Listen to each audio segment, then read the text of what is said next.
Olo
Praise the Lord. God is good all the time. And all the time God is good. Amen. Ia, le lava le tua. O ia whaapopo ina pea aso le lei o le soifua ma le olanga. I lo tātou wola ma le wholaunga. Ia wā le whaawawina o tātou tiute. Ia mo lo tātou walauina. I so se nafa o te tofi. Mo i tātou. Amen. Ia, pāwhatai o tātou au ria maile a matanga o le. Nei foi vai aso. Ia, tainane o le nei aso o lo tāpua. Ia foi le laitu langi. I le li e pei o na masani ai. Ia, o le ala amtaria le tātou por kalame. Nei tai au le talo. Tātou talo. Mātou moria le ngang whaafitai ta maa ia te oe le nei tai au. No le nei avanoa, ma le nei lao le lei, wa toi au maia ia i mātou. E whaauawai a mātou fuafuanga, mātou mafutanga, mātou por kalama. Tiu te mawhaiva e pe o na masani ai. Nane o le nei tai au, lo tāpua ia i fo i le lai tū ia te oe. Ia wā le nei asa ua wha. Pena o na wha mautinoa, ma whatuina. Ia mo le taimi whai i fo i sā uninga. Ia o leo amtalia le mai aso, tiu te mawhaiva e pe o na masani ai.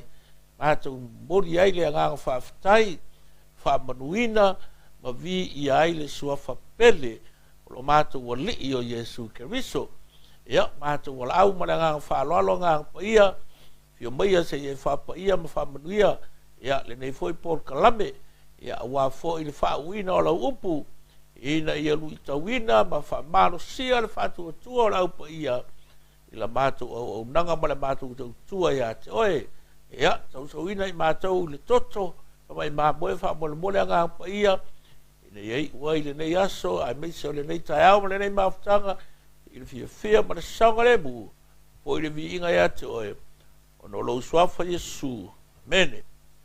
Yeah, praise the Lord.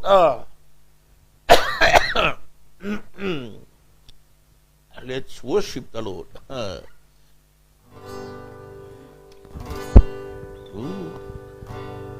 silly lava oe le fa taulanga sili aualu na oe i mea uma aleluia ua matou ma e foia te o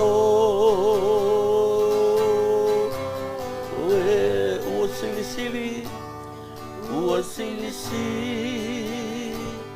li lava oe le fa taulanga sili awalu nga o i mea uma aleluia ua matou ma e foia te o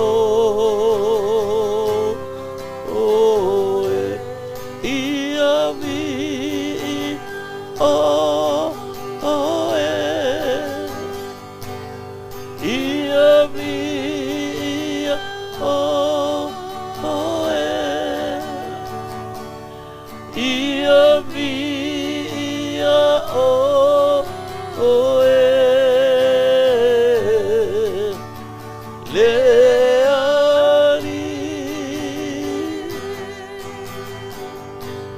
ia vi o ia vi o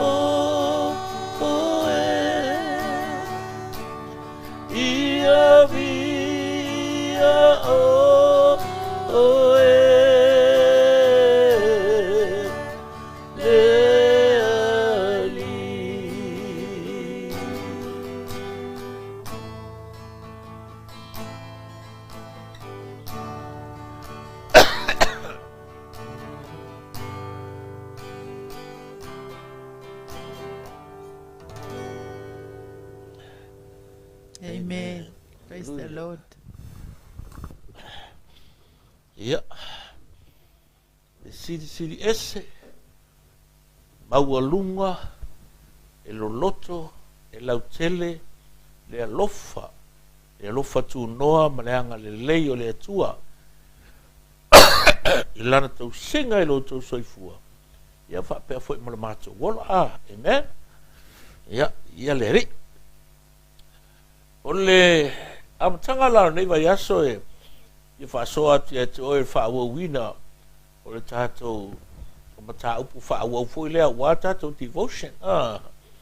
Le na amata mai le vai aso ni se vai atu nei. Lea rau o mai i le autu lea wa wha ingoa ina. Born at the right time. Soifua mai le teimi sao. I whaitawina la mo oe le tae ao nei le tusi al whai la unga. O na mta upe tolu, al whai upu mua mua. A whonga mai o lea la au whaitawina. O le mea malona tau sanga i mea uma. Mo na lava po i mea uma lava. I lalo le langi. Amen. Ecclesiastes chapter 3 verse 1. I'm reading from the New King James Version. It says, to everything there is a season, a time for every purpose under heaven. To everything there is a season, and a time for every purpose under heaven. O le mea malona tau sanga i mea uma, mo na lava po i mea uma lava i lalo le langi. O le utu al wha malosi mo tātou ni nei tae au le amatanga le newa yaso. Born at the right time. Soifua mai le teimi sao. Saro tasi lea me masani o na no nofo tātou matoi mawhau whau wangali iai. I le ngei vai kaimi pehao i ngā kele whawhi ka uli ma whawhela vei o leo langa. Pei wakau kau mi alu kako whatu atua. Pele anama whore whasoa. Ia po wakele fo ia ne mau wharawelawe tulou. Whapelo ka kua pea sepura ere mengo ka le ola mai ai kaimi o ngoa. La mengo ka le ola mai kaimi o apela amo. Po kaimi o mose. La mengo ka ola i kaimi pe wharinga pe o se wanga le kaimi ka ko ke ola ai. Pea o inga kele whawhi kau. Ai au inga solo le lei me uma wa banguia le soifua malolo inga. Uma ko kongi pili. Ya wa ki aku me uma ola mo mai pe wo green ko me uma ola bal bodi lang me maka wa alu sa ai au ola inga kupu fa fela ve yo le ola ya ko fa penga le ole mga ku giskimi ole si fo ila mga ku wele kupu ya ka ko pe so ser kai mi fanga wo ka me kikire ser kai mi fanga wo kikire e ora kai mi sa ole ka nga e ola ai nga so fu ai ai ole mele le nga ma fo fau ka ka le me fo nga le ole abortion e abort me unwanted pregnancy pe me le ole kai mi le kai mi le pa te ke manga oi e fa manatu ya ta tau de tai au ni you are not born from a mistake. You were not born from a experiment. Safai. E te lei soi fua mai o wola mai. O ngā se mea se. O whenga e whanga wai po laro le ulu, po ukar ko ngā waho, po le sami, po le ea, po rua veao, po le kai ao le muking kinga le la. E le o se mea se nga e soifua mai e whanga mai ai. You are born at the right time. E sa o le kaiminga e whanga mai ai. Ai whawhongo ia le karale an whailau. To everything there is a season and a time for every purpose under heaven. Ai whaitau le tusi a toa le an whailaunga. Pea e o so te. O ie ke loa ai. This book of Ecclesiastes, it's all about the revelation of God's purpose to the heart of humankind. Amen. O le tusi le ai fai tau ma to e va ili ma to su e folinga mai o le failo mai a lea o le fina ngalo le toa o le tua i le fa moe na u mai ai o e ma u le laro langi nei e peila o le tala le le tau puto o e fa fonga mai o mea umma e iai lo na mafu anga na u mai ai e o i le mangu lele e o i le i ai le sami o la au o le vao e iai o na mafu anga o le kimu o le la o le masinga ma fetu o mea ia va ia o tatou mata o tatou whaalongoina. There is a reason why it came to be. E iai le mafu anga na mafu iona au mai le raulangi ne. God has not only given you a purpose, but He has also determined the time for that purpose to be accomplished. O oe mau na au mai le tua i le lalolangi ne i le kaimirengi o e soifua mo uola iai mo se mafu anga te tau a le ngata le lea o ia au mai a whaakase ai ma le kaimi o le mena whaako le kaimi o aso le olanga e mawhai ai o na whaataunu uina lea whaamoe so au te whaameo au ke mangaku e se sele mele ke ia pe se sele kaimi ia wore. There is a time for every purpose. O oe mau, you were born with a purpose. E ta tau la ona whaataunu uina e tā ua. Le mafua anga na au mai ai tā ua e le atua i le larolangine. I le kaimi e pe o fufua inga. Excuse me. Whatever you were born to do, God has assigned a season in which it is to be done. And that season is the duration of your life. O le alava le mena e soifua mai o wola mai ai. O umana whaatu langa e le atua le taimi e whaatino i nai. O le taimi lalena. Le pe on ka ua le season. O le kaimi ngā o lo wola i lunga o whonga e le ele. E ko kele iska kua pesolu wa au le iwa se funu e ka ngaka. Au se lau. I remember mātou ngā lulua i New Zealand ma tau se ile kālesia sa mātou ngā lue. E ile tina matua lava o le mātou e kālesia māsenga mā usu kai o askonga. E whailanga breakfast. Lo matua la le na umale ono soifua i le iwa se funu lua o na tau sanga. E ma ke akula ma kalkalongoa ma kakan ma ukilele mo makikala ya mo susu ma ko pese ma kalkalongoa ma lo maku o mela mo ku lo maku bolengi nga wo wo kelinga mari yu ma nga wo ale ala nga nga ia le kingo maku ale ia ko ngol mako e karesia e sa i le lo maku fe mai la e me wa ku ingo karu o me wa ku ingo wan o uma o ave ale o pe foringa o manga e o mai ale o kia ngai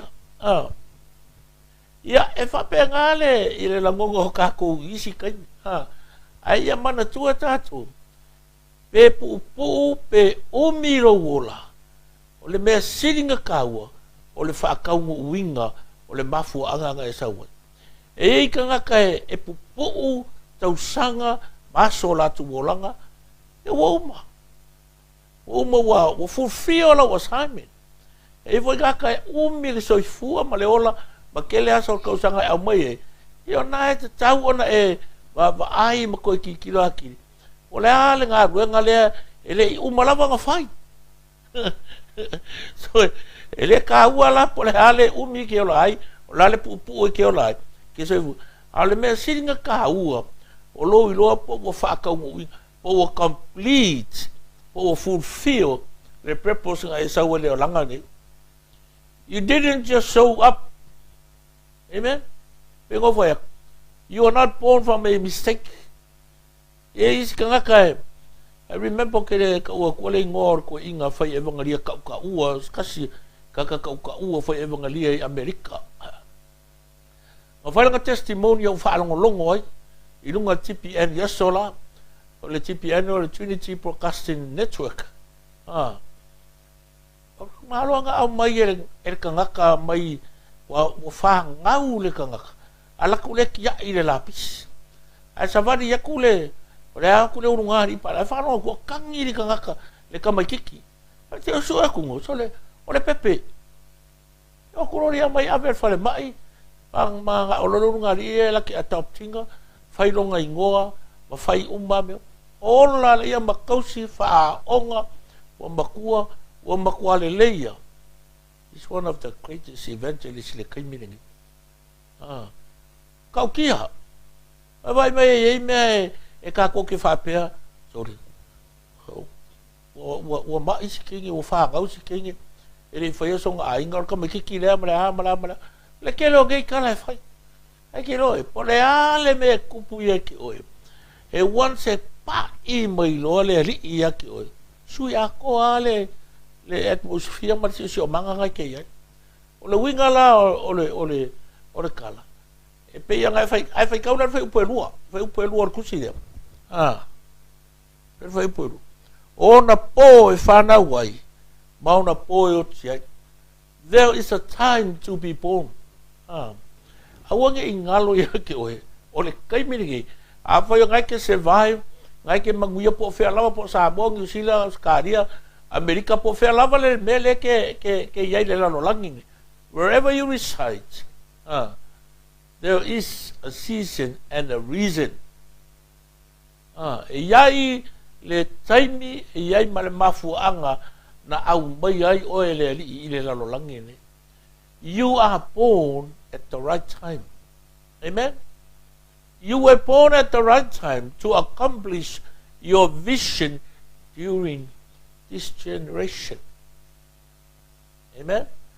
Na e whanau mai ma e soifua mai ina ia whataunu wina le tō whama mao ma le whaalinga na tu mai le tua ia te oe mō leo ngā tupu langa le nei ina ia whaamanuia ina tangata i le mele ku ele ku kongrolo. Amen? Ave mele kahua ke. I le vai upa sukasi o le maka upu lava le kolu. Fai mele i le upa sukasi. Wa whaia e ia me umalava e matanga o fia o lātou lava tausanga. Wa tuina fo e ia le manatu i le larolangi o lātou loto.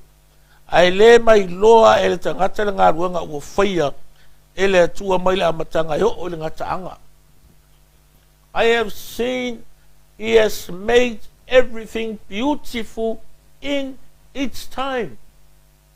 The word beautiful there does not refer to the beauty, how it looks like. Ale refer le upule o le beautiful le kong o fai upule. Ile maturity, le makua. Fa fonga ye. Mai wo fai e ia me umalava e matanga o fie o lātou lava tausanga. E fua i le makua o longa o langa. O whaia e ia mea uma e o loinga e makua. Ke wa uma. O le alo le lehi, po le alea makua le mafua inga whai e kakai e mele e keimingi. Retired. A retirement. E rich no e o ele age lea. Ke wa uma. Wa uma lo le lehi pe ia meo kalonga. O le ale manga nga o le crowd e ki oe. O le ale manga nga o kaka ki oe. E ke kaungu ulo le age lea. Ha makalonga o sa ularo le malosi o lau kamoe, le malosi o ponga iwi, le masau o lau mafaufau. He has made everything beautiful in its time. O mea umma le o langa nei including us. E iai le kausanga e makua ai kau. O le mea la e challenge e ia le lei o na tafua ina o tātaimi. E au na mga lulu e mole atua. Ai le i o ka ua le kausanga makua. e kau sanga vole ka ki ngofo lu mal fai ko fale ma kalo aku o ka lima ma vala aku ka mai ki o mai ku male awala ma vala ku sau se mai se pu vai sau se lo milomi o vai vai mai e kai mi fa penga o le mela le pi e fai mai ka ku spo e challenge ai oi pau ia e loanga e fa nau mai i le kai mi sao na e fa nau mai mase mafu anga te tau na ia e lo foi e ia le vai kau sanga ia le vai kau ku inga mai ki oe e ke soifua mo wolai e fa ka ngu ingai ia le mele na tu ia ku inga ko ko ngolo i fa ipo se fulu ole o mga upu lea pe mai o lo le nga luenga o tu ina mai le tu e tangata la tau te ti nga ai I have seen the burden God has laid on the human race. Kala le ale, al kuskala le, on fai launga. Mo o loa le ngā luenga, ua tu ina mai ele nganga I tangata, ele atua I tangata, ia lātou ti ngai, o le upu lea burden le I le ngangana na tusi, ele tusi. A whaawinga le ngana Peritania, it's a heavy responsibility, or a task. O le ngā luenga, o le ngā luenga fole o ku inga mai ake, oe, o se ngā luenga e mamafa longa whaakingo inga, pe ka ua longa whaakingo inga, o se ngā luenga e ka kau o ngā makua I whai whalelei. Oa, e ma whai fo inga whaawinga ina wapea, responsibility urge. O le tiute, o loo mana o mia, le whaatino ina le teimi rea. Pe ngā oe, I have seen the burden God has laid on the human race. E iai le avenga, e iai le tiute, e iai le matafa I oi ua tu ina mai le tua, I lunga I o tātou au mo tā loto. E ta tau ono whaatau no uina, ai le umaro ka marusi. Amen. E iai le cry le kongolo roko. There must be e se mea e ko kongolo loko e kangi mai aki oe whapea. It's a cry of purpose. E ke whapea I whai loroko. I was born to do something that I must fulfill. Au ke pole lo kingo. Au ke pole I lau sa whali. I lo kamau ainga. Ai ia e kalo I lea tua. E whaasingo mengi au wala e ki oe. E ma whai ei onga fulfill le mea le ngai e ku inga I kongolo loko. E ngo whaako, e ka kauanga iai le alanga le ai ko kongolo loko I ke whape ai. I was born to do something that I must fulfill. E iai se mele lei, e iai se mafu angang o whangau mai ai, mo o wola mai ai. Mai ka kau o ngā whaakau inga. Amen? Yo whealanga wa iai ngi kaya. Wa usul ngā luenga pe ngai ke moe, pe ngai ki whale ngala whale au breakfast. Ma whau le mu iai, there is a responsibility urge within you e ka kau o fulfill. Ia vai upu su kasi pa ko ki kilo le ai e bunga fe mai. Wo tu ina fo e ia le manatu le la lolangi o la tu lot. Ai le mai loa le tangata le ngaluanga wo fai le tu mai la matanga. E o I le ngata. He has also set eternity in the human heart. Rale mele eternity. Ora whaavavau. Whakula inga ele kua. Ka kou kongo le kaimi. Ai le whaavavau ka kou lungo le lau ele. Ai ai le mea whaavavau olo I tonu ete. O lau ngā ruenga e whai. Ma le mafu angana e ola mai e. E ka kau o ngā whakau inga. E umala oi le o langa le nei. O pala le kingo nei. Ai whaavavau le kalango inga pea o lau ngā runga sa whai. Pei o le mea na whaia I Yesu lunga le sātau. E umale lalo langi le ngei ma se silalo. E le ma vae. E whaau au pea. E whaavavau le kalango inga pea e tangata. O le ofo ngia o le ngā runga na whaia Yesu lunga le sātau. Amen? Vai mai le kāua kene. Whapea ngā umala le challenge le waku ia ki oe. Ile nei tae e te nofo mai mafo fau iai. I le ka vilinga o le amatanga o le vai aso le nei, male nei aso, I tiute mau whaiva. Aua o le mea lea watu ina I to tono o lau loto. o lo i le fina ngalo fo i le atua. What God puts into your heart is also what is in his own heart. O le mea lewa tu ele atua e tono lo loto. O le mea na au mai tono lo na fina ngalo. Ina ia e whātaunu ina. Wa ngā o oe ya, maa urka ngaka, e mara mana mai, e mawhai, o ngā whākaungu ina. E le whapeku aku ia ki oe, ai mga oe laku au e whākaungu. E le whape e mai e ki oe, ia ki au mga au ko mai uma, o ki oe whākaungu ure mea lea. Por ko ke lea ngā o iska ngaka lea wa i le lao langi. Ia o nganga le vision, ai mga o mai uma le lao langi, e ngā lulua i langa vision. Ele angan me ngā support, intercede, supply and provide, but it is you initiate le mea. Malu e whaire operation. Ai le whapea ngā o, e sa o ele karar ko inga ngā o lea usa, whale lea. Ai le mwhinga ngā hioi. A whapea o oe nganga le mele o tuina le tuele ulotu. Maka mea lao e. So that is a challenge for you and for me, and for all of us, in the beginning of this week, matanga le neva yaso, e mangakua, you are born at the right time. You are born with the reason.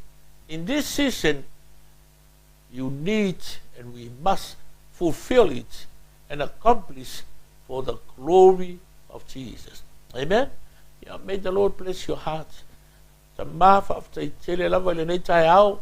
O e tala ina fo ila upu ma we fa marosi mai va ta yanga pa ia o ni revelations o fa ilo ia mato ina yo mato mauti noa o le taimi lava le nei e au mai ai mato le la ele o se selo mato mo mai o le sao ele fa fo se ia foi e se mea na fa le to o se fa te ta inga le ai o le mea lava na e fina ngalo iai le o mato iai ai alofa mai manuia mai, pui mai, ma ia te tala ina pēla mātou wa ai mala mātou whaalongo, ia mātou langona lo si ufonga. Ia whamanuia i rau pa ia, mātou ainga uo ma paanga o mātou mafuta le nei tai au, mai se foi whiau matiuti o whengai malatou, o a onga re whanau, ia mga ruenga maso se lava singa lava, ia whai wina le nei aso le manuia, fia ma le saunga le mu, ia vi ia ai le swafa, o Yesu lo matu o lii mo lo matu faola. Ia wapta ia nganga pa ia mo meu. Matu talo le ala lava ilo na suafa. Amene, amene. Praise the Lord. Ia, wapta i nita e aua. E fo ili mafuta mai tatu ainga. Ia anga le leile atua. Ia te utu uma. Pea le vaenga. O le tuli manu o e ngalue ai. La fo le au unanga. Ia, may the Lord bless you all. E foi disua lo fiai whanonoanga ono le malanga le maliu maleoti o ti ai ma fau maloto i lau pongi sa ia alofa mai le atua e wha maise ma wha mawhanwhana ia ainga uo ma whanau ia wha penaona ia le fi le mbu o le atua i uto fina ngala mo to loto. May the Lord bless you all in Jesus name. Amen.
Wa o whaalongo i le alanga mai le langi se talilio mai ta fe'etele Ole alanga o viinga mai lo no foali Ole tangi ole fa'aeaina Mai tangata ole lalo langi uma Ua vai viinga ma fa'ai lolo ma malu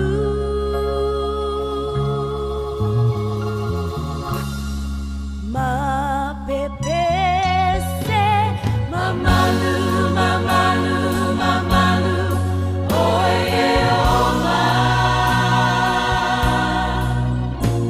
Ma malu ma malu ma malu Oye oma Soya ina ma angin molo oifo Oe wa mamae seina Ua bibi Mamalu, mamalu, mamalu Oye oma Wa falolo apa au o serafi Maapupula ua fe pulafi Le alanga o le manu malo ua iolunga Le nua nua o le feangainga No foa afi o le si itia